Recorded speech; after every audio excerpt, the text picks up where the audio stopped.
Alice Driver is a freelance journalist and translator whose work focuses on migration, human rights, and gender equality. She is currently based in Mexico City. Driver is the author of More or Less Dead, Feminicide, Haunting, and the Ethics of Representation in Mexico.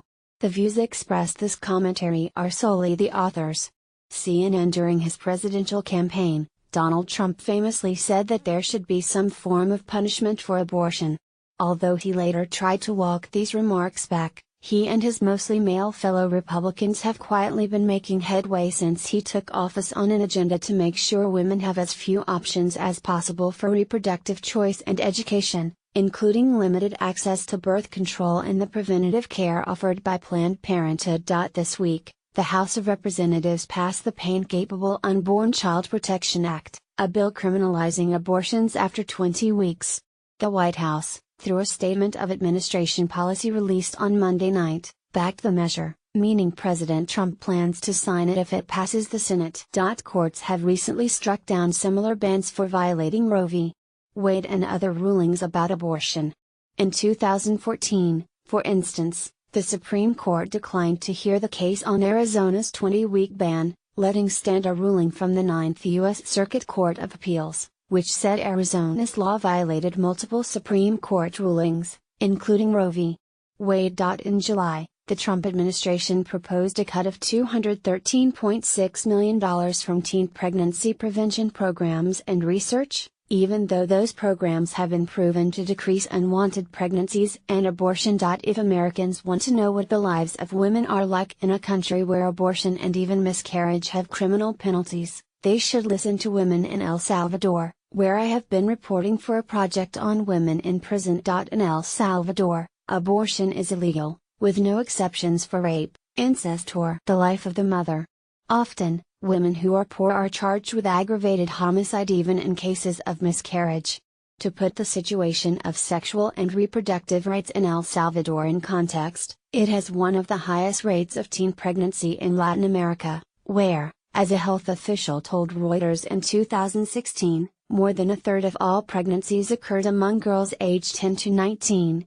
Nearly 2 in every 5 pregnancies among girls in El Salvador aged 10 to 12 are the result of rape and incest, but the rapists often go unpunished, according to the UN Population Fund. Since 1998, at least 150 women have been prosecuted under El Salvador's abortion ban. In 2013, the case of 22-year-old Beatriz reached the Supreme Court in El Salvador. Due to various medical conditions, her pregnancy put her life in danger, and she wanted to have an abortion.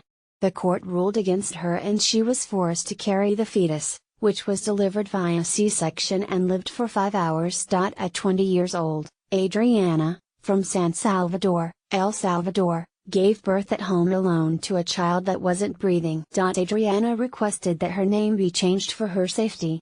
My body was shaking. It was midnight. There was no transportation, she described.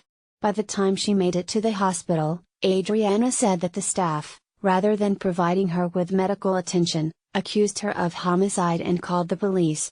She was sent to Ilopango Women's Prison, where she spent 5 months while her case went to court. The judge charged her with aggravated homicide and gave her the maximum sentence, 30 years. According to Maria Rosa Cruz, 50, a psychologist in San Salvador, who has worked to help women in prison for abortion to adjust to life after prison, in El Salvador there is a hospital-to-prison pipeline for poor women who suffer miscarriages.